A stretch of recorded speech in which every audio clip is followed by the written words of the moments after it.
전 세계가 물가 상승에 따른 인플레이션으로 몸살을 앓고 있습니다. 우리나라도 예외는 아닌데요. 코로나19로 글로벌 공급망까지 제대로 작동하지 않으면서 충격은 더욱 커지고 있습니다. 고통은 서민들에게 고스란히 전해졌습니다. 게다가 기준금리 인상으로 장기간 이어졌던 초저금리 시대도 막을 내리고 있는데요. 오늘 시사톡톡에서는 인플레 경보 등이 켜진 현재 상황과 파장을 살펴보고 언제까지 지속될 것인지 점검해 보겠습니다. 먼저 오늘 나와주신 두 분 패널 소개하겠습니다. 황세훈 자본시장연구원 연구위원 나오셨습니다. 어서 오십시오. 네, 안녕하세요. 반갑습니다. 임규채 대구경북연구원 경제일자리 연구실장 모셨습니다. 어서 오십시오. 안녕하십니까. 네. 우리가 전에도 두 분 모시고 인플레 관련 토론을 한번 했던 걸로 기억합니다. 그런데 이제는 구체적인 인플레 경고 등이 켜졌다고 여러 군데서 얘기가 나오고 있고 실제 우리가 체감을 할 수 있는 지표들도 좀 있는 것 같습니다. 물가가 지난주에 발표된 내용에 따르면 10월 한 달간 물가 상승률이 십몇 년 동안 볼 수 없었던 상승률을 기록했다는 걸 보면 구체적인 인플레 조짐이 있다고도 볼 수 있는데요. 먼저 치솟는 물가 관련해서 먼저 한번 점검을 해보고 토론을 시작해 보도록 하겠습니다. 두 분 세계 각국에서 보이는 징후들이나 여러 가지 다 고려해서 볼 때 현재 인플레 상황 어떻게 보시는지 먼저 말씀을 좀 듣고 싶습니다. 황 박사님 먼저 말씀 주실까요? 네, 일단 이제 세계 거의 대부분의 국가에서 인플레이션이 굉장히 높게 형성되고 있다. 그리고 2008년에 이제 글로벌 금융위기가 터졌었잖아요. 네. 그리고 이제 2010년 근처에 인플레이션이 조금 높아졌던 기간이 네. 있는데 그 2010년 이후로 이렇게 인플레이션이 높았던 적은 처음이라고 말씀드릴 수 있을 것 같습니다. 앞서 이제 간단하게 말씀을 해주셨는데 일단 우리나라부터 살펴보면 네. 10월 소비자 물가지수 상승률은 전년 동월 대비로 봤을 때 3.2%. 네. 이거 이전에 이런 적 거의 없었거든요. 사실 작년 3월 이후랑을 비교를 해보면 인플레이션이 주로 1%대에 머무르고 있었단 말이에요. 심지어는 0. 몇 퍼센트 이렇게까지 내려갔었는데 이게 지금 3.2%까지 올라왔고요. 소비자 물가 상승률은 3.2%인데 실질적으로 서민들의 장바구니랑 연결이 되는 생활 물가 상승률을 보면 훨씬 더 높습니다. 4.6%까지 지금 나오고 있거든요. 우리나라만 이런 것은 물론 아니죠. 네. 미국 같은 경우에 10월 소비자 물가 지수 상승률을 보면 6.2%, 우리는 3.2%인데 미국은 6.2% 엄청나게 높은 수준까지 올라갔었고요. 그다음에 중국 같은 경우에는 이제 10월 생산자 물가 상승률이 발표가 됐는데 무려 13.5%로 발표가 되었습니다. 따라서 이런 부분들을 보면 글로벌 주요국에서 인플레이션이 지난 10년 이래에 보지 못했던 최고 수준까지 지금 올라와 있다 이렇게 말씀드릴 수가 있죠. 임 실장님 역시 동의하시죠? 예, 동의합니다. 예, 그 보통 이제 인플레이션, 물가 상승이죠. 이런 현상이 나타날 때 그 가장 먼저 이렇게 손을 대는 게 사실 금융 정책인데 금융 정책 중에서도 이제 금리 인상에 손을 대게 되어 있습니다. 세계적으로 이제 저금리 그런 기조가 이렇게 시작이 되면서 또 이 우리뿐만 아니고 이 선진국을 비롯한 신흥국까지 시중에 유동성 공급이 엄청나게 되다 보니까 이런 부분들이 지금 이제 부작용으로 나타나는 겁니다. 그래서 전체적으로 이 물가에 대한 심각성이 나타나고 있는데요. 특히 이제 미국은 지금 경제를 재개하겠다. 그러니까 경제 활동을 아주 왕성하게 재개하겠다. 이런 의미로 이제 시작을 그 경제 정책을 이제 추진하면서요. 네. 상품 가격 중심으로 한 그러니까 근원 물가 이 부분이 지금 크게 올라가고 있습니다. 이러다 보니까 어쩔 수 없이 금리 인상을 할 수밖에 없거든요. 그래서 이제 이 금리 인상을 하게 되면은 투자할 수 있는 투자자들은 굉장히 큰 매력을 느끼게 됩니다. 그러다 보면은 이 신흥국에서는 이게 미국 쪽으로 자금이 이렇게 쏠리지 않습니까? 일반적으로 저희들 잘 알고 있는 얘기지만은 그러다 보면은 신흥국도 금리를 올리지 않을 수가 없습니다. 이 전부 다 이제 물가로 인해 나타나는 건데 이 현상이요. 지금 영국, 캐나다, 호주 이런 선진국들을 비롯해서 신흥국들까지 전부 다 한꺼번에 나타나고 있습니다. 특히 이제 한국은행은 원래 이 소비자 물가 상승률을 2.3%로 상향 조정했습니다. 불과 그 3개월 전에는 2%로 이제 예측을 했는데요. 네. 그래서 조금 전반적으로 국내 물가도 심각하다 이렇게 진단할 수 있겠습니다. 네.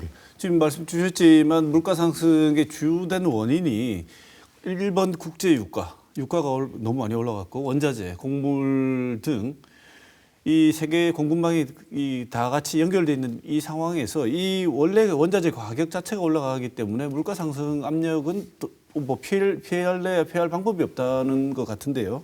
수입 물가, 생산자 물가에 다 연동되어 있는 게 홍 박사님, 이 국제유가 원자재 가격 있죠? 그렇습니다. 이제 인플레이션이 나타날 수 있는 원인은 이제 수요 측도 이제 살펴볼 수가 있고요. 네. 공급 측도 살펴볼 수가 있습니다. 공급 측에서 원자재 가격이 상승을 하면 이게 이제 인플레이션을 일으킬 수 있는 중요한 원인이 되는데 네. 현재 인플레이션은 이렇게 유가 지금 굉장히 높은 수준까지 $80가 넘었잖아요. 네. 그래서 유가 오르고 있고 원자재 가격도 오르고 있고 곡물 가격도 인상되다 보니까 사실 우리나라는 수입에 대한 수출과 수입에 대한 의존도가 굉장히 큰 경제 구조를 가지고 있습니다. 거의 대부분의 자재를 수입해서 이제 뭔가를 만들어서 다시 이제 수출하는 구조인데 이 수입 가격 자체가 올라가 버리니까 사실 이제 공산품이라든지 이런 가격이 오르지 않을 수가 없는 거거든요. 이렇게 이제 수입 물가가 오르다 보니까 이 생산자 물가가 여기에 직접적으로 영향을 받을 수밖에 없습니다. 가격이 다 올라가고 있는 거고요. 생산자 물가 지수를 한번 살펴보시면 10월 달에 112.2를 기록을 하게 되는데 이게 생산자 물가 지수를 통계를 내기 시작한 역대 이래로 최고로 높은 수준인 거거든요. 이제 그다음에 증가율 같은 경우에도 상당히 높습니다. 전년 동월 대비, 그러니까 작년 10월 대비로 봤을 때 생산자 물가 지수는 무려 8.9% 상승을 하고 있는 것으로 이제 통계가 나오고 있거든요. 보통 생산자 물가가 오르게 되면 바로 이것이 소비자 물가의 상승으로 연결이 됩니다. 보통 한 달 내지는 2달 정도의 시차를 두게 되는데요. 생산자 물가 지수가 8.9% 10월 달에 이뤘다는 얘기는 당연히 11월 달에 소비자 물가 지수 그리고 12월 달에 소비자 물가 지수는 이전보다 오히려 더 많이 올라갈 가능성을 시사를 하고 있는 거거든요. 굉장히 소비자 물가 지수에 대한 상승 압력 요소로 작용할 수밖에 없는 거고요. 네.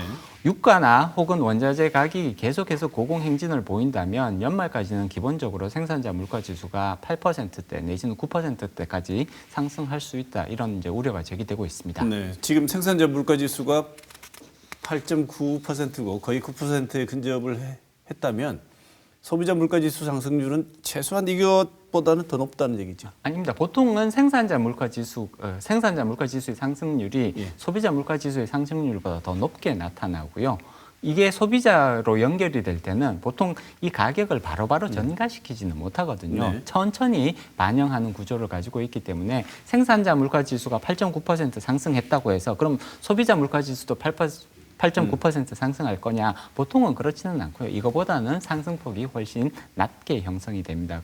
그렇지만 3%가 넘을 것은 거의 확실해 보이고요. 3%에서 3.5%에 근접하는 수준 내지는 이것을 넘어갈 가능성까지도 지금 예상되고 있습니다. 그러면 생산자 물가지수 8.9%가 의미하는 것은 앞으로 소비자 물가지수에 상승할 자원, 동력, 기본적인 잠재적인 동력을 충분히 공급하고 있다고 그렇습니다. 보는 정도로? 네, 그렇습니다.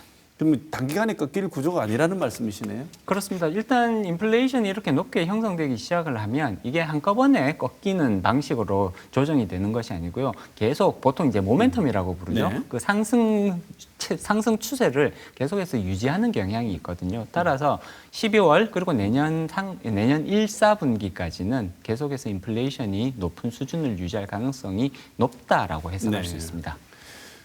임규찬 실장님, 예. 우리 지역 상황은 지금 어떻습니까? 이게 지역 물가도요. 뭐 전국하고 비슷합니다만은 이 소비자 물가가 대구가 지난 10월 달에 이렇게 3.1%, 경북이 3.4%. 네. 전국이 3.2%에 비하면은 이게 전후로 이렇게 나타나지만 거의 비슷합니다. 그런데 이런 물가가 그 생활 물가, 즉 다시 말하면은 일반 소비자들이 많이 소비하고 있는 그런 품목들만 딱 봤을 때는 이것도 훨씬 더 많거든요. 네. 그러니까 예를 들어 가지고 생활 물가가 대구는 4.3%, 그다음에 이제 경북은 4.9% 이렇게 올랐습니다. 네. 그러니까 이게 지난 그냥 올해 4월부터 이렇게 올라가기 시작해서 3%에서 4% 기조를 계속해서 유지를 하고 있거든요. 이렇게 되다 보니까 이 물가가 이렇게 계속 올라가다 보니까 과거에는 특정 부분을 중심으로 해서 예를 들면 뭐 유가 또 아니면은 뭐 특정 품목, 지금 요소수 얘기 나옵니다만은 특정 품목에 대해서 이런 그 제재를 하고 또 정책을 했습니다만은 지금은요 서비스부터 시작해서 전반적으로 물가가 상승하는 그런 기조로 뭐 지역 상황에서도 그렇게 조금 전국과 유사한 그런 성향을 보이고 있습니다. 네.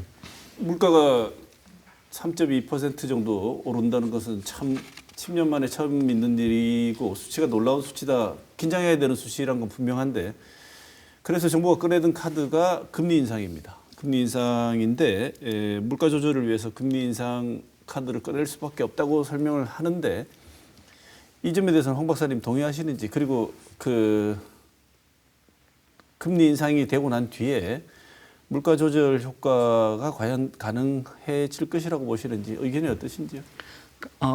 인플레이션이 이제 높아질 때 거기에 대한 가장 전통적인 대응 방법이 금리를 높여서 인플레이션을 억제하는 이게 가장 이제 전통적인 처방전이거든요. 네.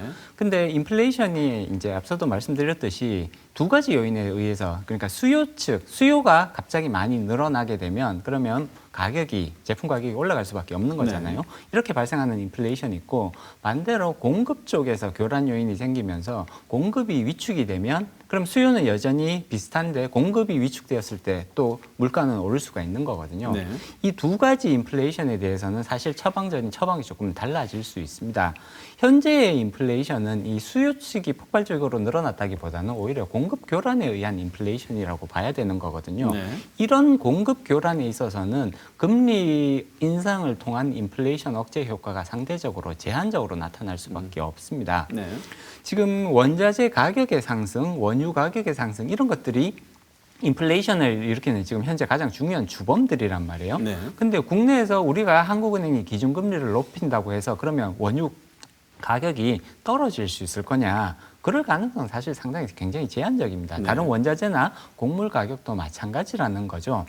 특히나 이제 한국은행이 이런 이제 금리를 인상을 했을 때 국내에서 수요가 일정 부분 줄어들면서 국내의 인플레이션 압력이 일정 부분 다소 완화될 수는 있습니다만 이게 근본적인 대응이 되기에는 한계가 클 수밖에 없다는 거죠. 네. 더더군다나 지금 한국은행을 제외한 글로벌 중앙은행들, 미국의 연준, 유럽 중앙은행, 그다음에 일본은행 같은 경우에는 여전히 확장적인 통화 정책을 유지를 하고 있습니다. 여기서 계속해서 자금들을 아직까지는 풀어내고 있는 네. 거거든요. 그리고 이러한 것들이 결국은 국제 유가라든지 원자재 가격을 끌어올리는 가장 중요한 원인으로 볼 수가 있습니다. 근본적인 원인이 해결되지 않는 상태에서 국내 인플레이션을 잡기 위해서 금리를 인상하게 된다라는 얘기는 그 효과가 사실상 그렇게 뚜렷하게 나타나기는 어려울 가능성을 의미하는 거죠. 네. 정확한 어쩔 수 없이 대증요법으로라도 조금은 인플레이션 압력을 낮출 수는 있겠지만 근본 원인이 수요에 있지 않기 때문에 효과가 그렇게 크지는 못할 거라고 말씀을 주셨는데 임 실장님 그랬을까요? KDI 같은 경우에 오히려 금리 인상시키면 성장 저해할 가능성이 있다. 오히려 금리 인상이 인플레이션을 잡는 효과보다는 부정적 영향이 클 수도 있다. 이런 전망도 내놨는데 아까 황 박사님 의견과 합쳐서 임 실장님 보시기에는 어떠신지요? 지금 금리 정책의 지금 가장 중요한 문제점이 뭐냐면은 이게 이제 장기적인 어떤 대책으로 간다 이런 문제거든요. 그런데 실질적으로 지금 급한 거는 단기적으로 나타나는 이 초인플레이션 현상을 억제할 수 있는 그런 정책이 필요하다는 얘기입니다. 한국은행이 지금 내년 25일 날 금리 인상하지 않습니까? 그리고 내년 초에 다시 한 번 더 인상하겠다. 네. 그리고 그 이후에 또 얼마나 인상이 될지 그거는 이제 지켜봐야 되겠다. 이렇게 얘기했다는 자체는 뭐냐면은 물가 상승 요인들이 아직도 여전히 남아 있다. 이제 물론 아까 그 공급 측면 그런 부분들이죠. 네. 그런데 이제 문제가 뭐냐면은 한번 이렇게 올라간 물가가 상승률이 안정이 됐다고 그래서 이게 이 시중의 전체적인 그 서민 경제 자체가 안정이 됐다 이건 아니거든요. 네. 이미 올라 있기 때문에 그 부담은 계속 안고 가는 겁니다. 지속적인 상승을 막는다는 그런 부분들인데, 그런데 실제로 이제 KDI에서는 금리 인상이 성장을 저해한다 이렇게 얘기를 했지 않습니까? 근데 이게 소비 부분에 부정적으로 작용한다. 그러니까 다시 말하면은 서민들의 어떤 생활이나 이런 부분들에 굉장히 큰 제약을 이제 가하면서. 현재 그 코로나로 인해서 경기 회복이 우선적이고 이걸 이제 소비 중심으로 해서 나가야 되는데 이 부분이 완전히 이제 통제되는 그런 현상이 나타나거든요. 이런 문제가 지금 가장 큰 문제라고 봅니다. 네. 저도 여기에는 뭐 동감을 하고 있습니다. 네. 예. 그런데도 불구하고 금통위 입장을 보면 분위기가 임 실장님 방금 말씀도 좀 주셨습니다만 이번으로 그치지 않고 한 번 정도 더 인상 한 번 혹은 두 번이라도 지금 그러니까 기준은 인상을 할 것이다 이런 예측이 많은데 황 박사님 어떻게 보십니까? 네, 일단 추가적인 기준금리 인상 가능성은 대단히 높다고 평가해 볼 수가 있습니다. 이제 인플레이션을 잡기 위해서 기준금리를 계속 이제 올리는 경우인데 지금 8월 달에 한번 올리고 11월 달에 올려서 0.5%였던 기준금리가 1%까지 지금 올라왔는데 네. 이 기준금리가 굉장히 높은 수준이냐 그렇게 평가하기는 어렵습니다. 네. 지난 3월에 그러니까 작년 3월에 코로나가 터지기 전에 기준금리 수준을 보면 1.25%였거든요. 네. 근데 그것을 0.5%까지 떨어뜨렸다가 현재 이제 1%까지 끌어올린 상황인 거고요. 이 정도의 수준으로 인플레이션을 잡을 수 있을 거냐, 내지는 더 중요한 목적이라고 지금 보여지는 가계 부채 문제를 그러니까 가계 부채의 증가 속도를 일정 부분 컨트롤할 수 있을 거냐, 아직까지는 조금 모자라다, 부족하다라는 평가를 이제 시장에서 내리고 있습니다. 따라서 한국은행은 추가적으로 기준금리 인상을 단행할 가능성은 상당히 높아 보인다. 따라서 금리가 더 오를 가능성이 높기 때문에 이런 부분들은 당연히 염두에 두셔야 될 것 같고요. 지금 12월 달에는 금융통화위원회가 열리지 않습니다. 기준금리를 결정하는 금융통화위원회가 열리지 않고요. 내년 1월 달, 2월 달에 한 번씩 각각 한 번씩 열리고 3월 달에는 또 한 번 쉬어가는 그런 네. 달이거든요. 따라서 언제 기준금리 인상이 또다시 시도될 것이냐. 11월 달에 올렸고요. 보통 이렇게 기준금리를 올리고 나서 그 효과가 실질적으로 나타나는 데는 보통 2개월에서 3개월 정도 시간이 걸리는 걸로 보고 있습니다. 네. 따라서 11월 달에 기준금리 인상 효과를 한 2개월 내지는 3개월 정도 지켜볼 가능성이 훨씬 더 높아 보이고요. 네. 그러면 12월, 1월이 지나가는 거잖아요. 따라서 기준금리를 한 번 더 올릴 가능성 충분히 예상해 볼 수가 있고 그 적정 시기는 아마 내년 2월 정도가 될 가능성이 상당히 높아 보입니다. 네. 물론 그 이후에 2월 달에 기준금리를 올린 이후에도 또 최소한 한 번 정도는 추가적으로 더 올릴 가능성까지 염두에 두실 필요가 있을 것 같습니다. 네. 지금 두 분 말씀 들으면 지금 우리가 겪고 있는 인플레이션의 가장 근본적인 원인은 황 박사님 말씀 주셨습니다만 공급 측면에 있다 이렇게 말씀을 주셨는데 지금 아까 하신 말씀에 보태서 물가 상승을 주도하고 있는 공급 측면에서의 위험 요소 그리고 전망은 어떤지 좀 말씀해 주실까요? 네, 이제 가장 중요한 물가 상승의 원인은 여전히 역시나 그 유가의 상승, 원자재 가격의 상승이라고 볼 수가 있습니다. 이런 것들이 결국은 수입 물가를 상승을 시키고 생산자 물가를 상승을 시키게 되며 결국은 궁극적으로 이제 소비자 물가, 장바구니 물가를 끌어올리는 그런 역할들을 하게 되는데 이거에 추가적으로 또 우리가 살펴볼 수가 있는 게 추가적인 공급 교란 요인이 또 네. 있거든요. 네. 글로벌 공급망이 지금 차질을 가지고 오는 이제 여러 가지 요소들이 있게 되는데 사실 중국과 호주 간에 분쟁이 생기면서 중국의 석탄 공급이 이제 문제가 발생을 하기 시작을 하죠. 전력 생산에 문제가 생기니까 사실 글로벌 공급망에 있어서 가장 중요한 역할을 하고 있는 중국의 그런 생산 능력에 이제 지금 문제가 생기고 있습니다. 네. 공장 조업이 이제 일시적으로 중단이 된다든가 조업이 단축이 된다든가 이럼으로써 중국이 생산에 담당해오던 그런 여러 가지 공급 제품들이 제대로 공급되는 것이 아니라 갑자기 줄어드는 그런 모습들이 관찰이 되거든요. 네. 이렇게 공급 교란, 공급망에 있어서의 교란 요인들이 생기면서 다시 또 이것이 물가를 불안하게 만드는 공급량 자체가 줄어드는 현상들이 발생을 하니까 당연히 가격이 오르게 되는 결과로 이어지고 있는 네. 거거든요. 따라서 원자재 가격의 상승과 더불어서 글로벌 공급망에 있어서 굉장히 중요한 중심적인 역할을 차지하고 있던 중국의 생산 능력에 문제가 생겨 이제 물론 이제 전력난으로 인한 거죠. 문제가 생기면서 이러한 것들이 단기간 안에 해결되기에는 조금 어렵지 않을까라는 그런 이제 전망들이 나오고 있고요. 따라서 당분간은 이러한 공급망의 교란 요소들이 추가적으로 인플레이션을 일으키는 그런 결과로 이어지게 될 것 같습니다. 네, 지금 우리가 하나의 사례로 본 게 요소수 사태인데요.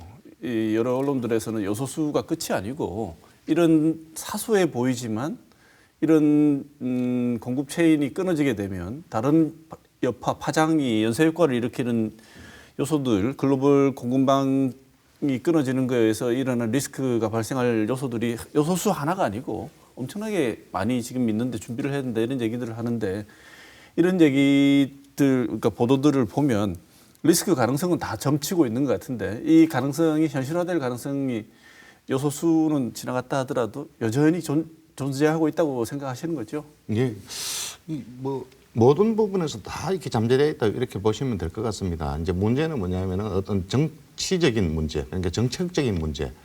그 미국의 이제 바이든이 대통령이 되면서 이야기했던 언급했던 가장 중요한 게 탄소 중립이지 않습니까? 네. 이 탄소 중립이 이 세계적으로 이게 부각이 되고 있지 않습니까? 네. 이로 인해서 나타나는 게 바로 유가 그리고 농산물 그리고 전반적인 어떤 원자재 가격 이런 부분들을 상승시키는데요. 이 요인 자체가 그러니까 이런 어떤 트렌드 자체가 바뀌지 않으면은 장기화될 가능성이 높다 이렇게 말씀을 드릴 수가 있겠고요. 네. 이 대표적인 게 아까 그 요소수 이외에 글로벌 이제 공급망 차질에서 나타나는 게 이제 물류 대란. 네. 그러니까 이제 배를 못 구해서 수출을 못 하고 있는 그런 현상. 지금 우리나라 이제 부산에도 지금 컨테이너 박스가 이게 수출을 못 하고 이렇게 적재되어 있는 그런 현상이 나타나고 네. 있거든요. 이 문제가 또 있고요. 그다음에 차량용 그 반도체 공급이 또 지연이 되다 보니까 이 신차 구매까지 보통 한 6개월에서 1년 정도 네. 이렇게 다 보니까 수출도 지연이 되고 또 내수 시장에서도 어떤 이 내수 활성화 부분에도 이제 제약을 가져오는 이런 현상이 생기는 겁니다. 말하자면은 지금 물가 상승이 경제 성장을 동반하지 않고 있고 코로나19가 완전히 종식되지 않았음에도 불구하고 이런 현상이 계속해서 지속된다는 그게 네. 문제거든요. 네. 그러면은 앞으로 어떤 문제가 이제 우려가 되느냐 하면은 글로벌 슈퍼 사이클 이게 이 원자재 중심으로 해서 이제 이 공급망에 문제가 생겼을 때 생기는 그런 네. 문제들이거든요. 근데 이 문제가 이제 경기 회복에 큰 장애로 나타나는데 코로나 종식되고 난 뒤에 이제 펜트업 소비, 보복 소비 뭐 이런 현상이 나타날 경우에는 이제 아까 말씀하신 것처럼 공급 측면에서 다시 수요 측면까지 아주 강하게 이렇게 부각되는 그런 현상이 네. 나타나서 나중에 이제 맨날 우려하는 그 스태그플레이션 이것도 한번 생각할 수가 있다 이런 생각이 네. 듭니다. 예. 지금 실장님 그 수요 측면에서 말씀을 주셨는데 홍 박사님 보시기에 아직까지 지금 인플레이션의 원인 중에 수요가 차지하는 비중은 그렇게 크지 않다 이렇게 보시는지요? 그 코로나19 이후에 유동성이 그래도 좀 늘어나지 않았습니까? 네, 그렇기는 합니다만 이렇게 이제 수요 측면에서 전달되는 내지는 발생하고 있는 인플레이션 압력은 아직까지는 그렇게 높지 않다라고 지금 개인적으로는 평가를 하고 있고요. 네네. 그리고 수요 측면에서 발생하는 인플레이션 압력 요소들은 대체로 보면 과거의 그런 이제 그 역사들을 살펴보면 오랜 기간 지속되는 경우들은 거의 없었다고 평가할 수가 있습니다. 사실 자본주의의 역사를 살펴보면 항상 공급 과잉이 문제가 되었던 거지 수요 과잉이 문제가 되었던 그리고 그런 문제가 장기간 이어졌던 것은 사실상 거의 없다고 볼 수가 있거든요. 이번에 지금 일시적으로 수요가 조금 높아졌을 수 있습니다. 글로벌 그 중앙정부 여러 주요 국가들의 중앙정부들이 재난지원금의 형태로 자금을 많이 풀었잖아요. 네. 이러다 보니까 이제 사람들이 굳이 일을 안 해도 어느 정도의 수입은 이제 확보할 수 있는 그런 사례들, 그런 국가들이 많았기 때문에 수요가 이제 그 경제 상황에 비해서는 굉장히 견조하게 유지되었던 왔던 것은 사실이거든요. 네. 그렇지만 이러한 수요 수준이 장기간 계속해서 유지될 가능성은 그렇게 높지 않다고 봅니다. 네. 중앙정부들이 해결할 수 있는 부분에도 한계가 있을 수밖에 없는 거고요. 네. 따라서 현재로서는 단기적인 관점에서 수요가 조금 높아져 있는 것은 분명하고요. 그런 부분들이 인플레이션에 대한 추가적인 압력 요소로 작용할 수는 있겠습니다만 이러한 부분들은 계속해서 이어지기는 어려울 것 같다라고 예상해 볼 수 근본적인 있습니다. 원인은 될 수가 없다. 그렇습니다. 임 실장님, 그러면 물가가 이렇게 오르면 구체적으로 서민층이 이 영향을 이렇게 순서대로 받게 되는데요. 어떤 방식으로 영향을 받게 되나요? 이게 지금까지 그 저물가가 계속 유지가 되어 있지 않습니까? 네. 그 저물가가 유지가 되어 있는 상태에서 이게 일반 서민들은 거기에 적응이 지금은 되어 있습니다. 그런데 경제 성장도 약간 저성장을 하고 있었고요. 그러다 보니까 이 생활은 굉장히 힘든 부분들이었는데 그 물가가 그나마 낮아져 주니까 그나마 좀 안심을 하고 있었는데 근데 이렇게 저물가 가던 시기에서 잠시 그러니까 그렇게 많이 물가가 지금 급등한 건 아니잖아요. 네. 지금 이렇게 과거를 살펴봤을 때 과거에 보면 한국은행이 3%를 물가 목표로 잡고 이랬었는데 최근에는 이제 그보다 더 낮아졌는데 이게 적응을 못하는 거죠. 그러다 보면은 서민들은 이 부분이 굉장히 크게 나게 되는 겁니다. 그러다 보면은 일단은 소비를 줄이게 될 것이고 네. 이 소비를 줄이게 되는 부분들이 또 이제 경제 활성화 부분에서 어떤 뭐 제약을 또 이렇게 가하게 될 것이고요. 결국은 이 물가도 그렇고 모든 지금 현상이 소득 계층별로 해서 1, 2분이 그 서민층들이지 않습니까? 네. 여기에 직격탄을 맞을 수밖에 없는 그런 현상이 지금 나타나고 있습니다. 네. 이로 인해서 점점 또 양극화도 조금 심해진다 이렇게 진단을 좀 할 수가 네. 있겠습니다. 예. 글로벌 인플레이션, 특히나 미국 인플레이션에 대한 그 우려가 많이 나오면서 미국이 생각보다 빨리 그 자산을 매입하는 걸 중지하는 테이퍼링을 하겠다고 선언을 했고 이미 금리 인상도 좀 생각보다 빨리 진행하겠다고 그 책임자들이 자꾸 얘기를 하니까 우리는 당연히 영향을 받을 수밖에 없는 상황인데 경고를 하도 이전부터 받아서 그 경고의 위험성을 소화를 좀 해서 그런지 폭락과 같은 현상은 아직은 없어요. 그런데 지금 우리나라 주식과 부동산 자산 시장도 미국 테이퍼링이나 금리 인상의 영향을 받을 수밖에 없는 불가피한 연결 구조를 가지고 있는데 홍 박사님, 지금 미국 테이퍼링이 본격적으로 시작되면 우리한테는 어떤 효과가 나타날까요? 일단 자산 가격의 조정은 불가피하지 않을까 이렇게 예상해 볼 수가 있습니다. 이제 테이퍼링이 시작이 되면 미국이 이제 돈 푸는 거, 돈을 공급하는 그 속도를 떨어뜨리겠다는 얘기잖아요. 네. 전체적인 유동성의 공급이 줄어든다는 얘기고 미국에서 줄이게 되면 이게 국내 시장으로 직접적으로 연결이 되거든요. 우리나라 금융시장은 완전히 개방되어 있기 때문에 네. 외국인 투자자들이 굉장히 활발하게 참여를 하고 있잖아요. 따라서 이러한 외국인 투자자들이 미국의 그런 통화 정책에 직접적인 영향을 받기 때문에 그 영향이 고스란히 우리나라 금융시장으로 넘어올 수밖에 없다. 주식시장, 채권시장 마찬가지입니다. 네. 가장 대표적인 위험 자산인 주식시장 같은 경우에는 직접적으로 자금 유입이 줄어들 가능성들이 높기 때문에 특히나 우리나라 주식시장은 외국인 투자자들의 주가 결정력이 가장 높은 투자자 그룹이거든요. 네. 따라서 여기에서 자금 유입이 뚜렷하게 줄어들 가능성, 둔화될 가능성을 예상해 볼 수가 있는 거고요. 이것은 주식시장이 당분간은 조정기를 겪을 가능성을 훨씬 더 높게 예상해 볼 수 있게 만드는 요소가 됩니다. 특히나 우리가 2008년 이후에 테이퍼링을 한번 경험해 본 적이 있습니다. 그리고 네. 그렇게 테이퍼링이 진행되었을 때 특히 테이퍼링의 초기 단계 처음 한 달 정도의 기간에 주식시장은 집중적으로 조정을 받았던 그런 경험들을 가지고 있습니다. 따라서 이번에 미국이 테이퍼링을 시작을 하게 되면 아마 11월 말 12월 초 정도면 본격적으로 테이퍼링을 시작할 것이라고 지금 이제 12월 초 정도 되면 이미 이제 테이퍼링을 시작할 것이라고 예상이 되고 있고요. 그러면 주식 시장은 여기에 따른 조정 영향을 받을 가능성은 상당히 높다고 예상을 해볼 수가 있습니다. 부동산 시장도 지금 보면 유동성에 의해서 지금 그동안 부동산 가격이 굉장히 많이 높아져 왔잖아요. 근데 네. 유동성 공급이 줄어드는 단계로 가기 이제 전환되기 시작을 했기 때문에 이전에 그런 급격한 가격 상승 흐름은 일정 부분 둔화될 가능성을 오히려 더 높게 예상해 볼 수가 있습니다. 네. 물론 부동산 가격이 떨어질 거라고 보기는 어렵겠죠. 그렇지만 이전과에 관찰되었던 그런 굉장히 빠른 속도의 가격 상승 흐름은 이제 안정화의 단계 내지는 이제 뚜렷하게 둔화되는 그런 모습들이 나타날 가능성들이 높다고 예상해 볼 수가 있죠. 미국이 통화 공급량을 줄이게 되면 당연히 우리나라 유동성에도 영향을 미치게 되는 거고요. 주식 시장이 1차적으로 영향을 받겠지만 부동산 시장도 간접적인 영향을 받을 가능성은 충분하다고 말씀드릴 수 있습니다. 네. 짧게 그렇지만 아주 현실적인 질문 하나만 드리겠습니다. 지금 뭐 주식에 투자했던 많은 분들이 이미 주식이 많이 빠졌습니다. 흔히 개미들이라고 하시는 분들이죠. 네네.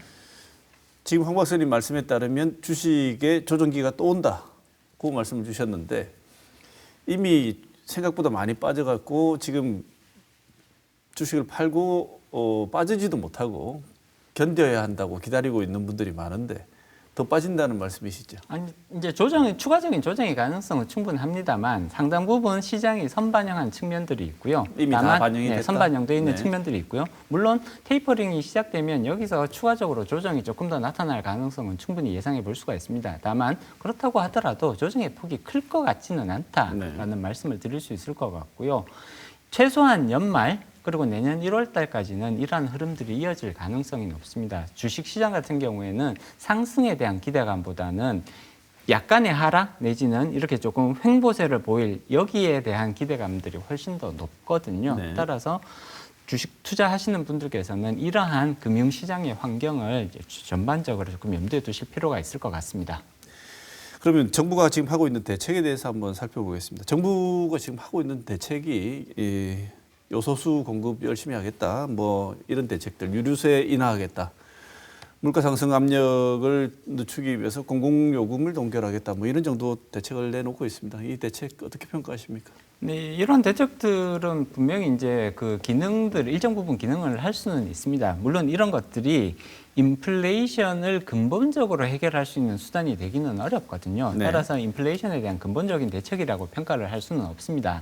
다만 그럼에도 불구하고 이런 대책들이 의미를 가지는 것은 항상 이 수준도 중요하지만 속도도 중요한 거거든요. 인플레이션이 급격하게 진행이 되면 특히나 서민들이 여기에 대해서 굉장히 큰 고통을 받을 수 있습니다. 이런 부분들을 해결하기 위해서는 인플레이션이 진행되는 건 못 막더라도 속도를 조금 떨어뜨려 줄 필요는 있는 네. 거거든요. 그렇게 된다면 서민들이 이런 부분들의 속도가 조금 떨어지게 되면 조금이라도 더 대응을 할 수 있는 여지들이 생기고 이런 부분들이 생긴단 말이에요. 따라서 현재의 그런 정책들, 유류세 인하책이라든지 공공요금을 동결시키는 그런 정책들은 이 미세 조정 정책의 성격이 강하다고 볼 수가 있습니다. 네.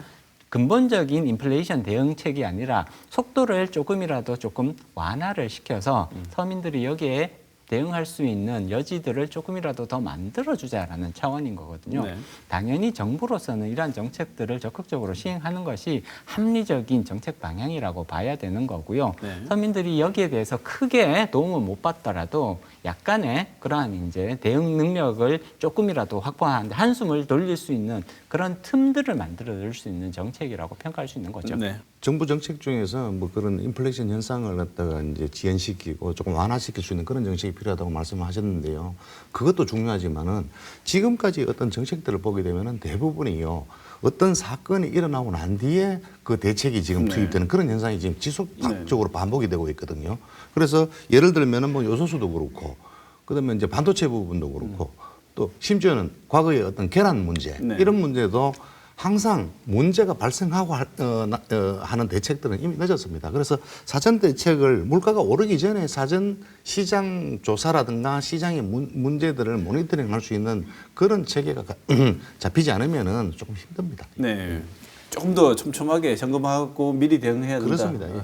네. 내년 3월에 선거 있습니다. 대통령 선거가 있는데 선거 있으면 제일 많이 하는 말들이 해주겠다 아니겠습니까? 뭐 안 하겠다는 말은 아니고 무조건 해주겠다죠. 근데 그 해주겠다는 다 돈의 단위가 어마어마합니다. 50조, 15조, 뭐 이제 조 단위가 뭐 당연히 조 단위의 그 공약을 하고요. 이 조 단위의 공약 중이 아니라도 얘기를 들어보면 모든 공약들이 돈을 쓸 수밖에 없는, 다시 말하면 재정을 확장해서 정부가 돈을 지출을 많이 할 수밖에 없는 공약들을 많이 내놓을 수밖에 없다는 걸 알겠는데 지금 이 상황에서 인플레이션 상황에서 그런 공약들 어떻게 평가하십니까? 우려가 된다 이런 느낌이 들고요. 이게 지금 그 선거 공약 대부분이 다 그렇게 지금 나오고 있지 않습니까? 정부 실패 중에서 가장 그 위험한 게 사실은 물가 정책이거든요. 이 물가가 급등을 하게 되면 경제 기반 전체가 망하게 되는 그런 현상이 나타나는데 지금 현재 우리나라가 가계기업 정부 모든 부분에서 이제 부채가 증가하고 있고 또 이제 세액 기반도 어느 정도 약하기 때문에 여러 가지 이제 그 세제 항목들을 지금 만들거나 이제 인상시키는 그런 현상이 나타나고 있지 않습니까? 그래서 이런 부분들에 초점을 좀 맞춰가지고 뭐 기준금리를 올리고 가계부채 리스크를 줄이는 이런 정책들이 병행이 돼야 되지 시중에 유동성을 공급해가지고 뭡니까 경제를 활성화시키겠다 하는 이런 정책들은 최대한 자제가 되었으면 좋겠습니다. 네. 홍 목사님? 네, 마찬가지 의견이라고 봐야 될 것 같고요. 지금 인플레이션이 우려되는 상황에서 돈풀기 정책을 강조하게 되면 오히려 이러한 인플레이션을 더욱 부추기는 결과로 이어질 것 같습니다. 특히나 돈풀기 정책은 인플레이션 상승뿐만이 아니라 자산 가격의 버블을 형성시킬 위험성까지도 키우는 그런 방향성인 거거든요. 네. 더더군다나 국가 부채가 이렇게 급증하고 있는 상황에서 돈풀기 정책을 통해서 인플레이션 우려도 키우고 자산 가격 버블 우려도 키운다는 것은 상당히 우려스러운 모습이라고 평가할 수가 있습니다. 네. 따라서 재정 여력을 비축을 하면서 향후 언제 또 발생할지도 모를 그런 돌발 상황에 대비하는 모습들이 훨씬 더 필요한 상황이라고 볼 수 있습니다. 네. 시간이 토론을 마무리해야 될 시간이 된 것 같은데요. 끝으로 토론 중에 못하신 말씀 또는 우리 정부가 지금 같은 상황을 해결하기 위해서 정책적으로 좀 고려를 좀 해줬으면 좋겠다고 생각되는 부분이 있으시면 1분 드리겠습니다.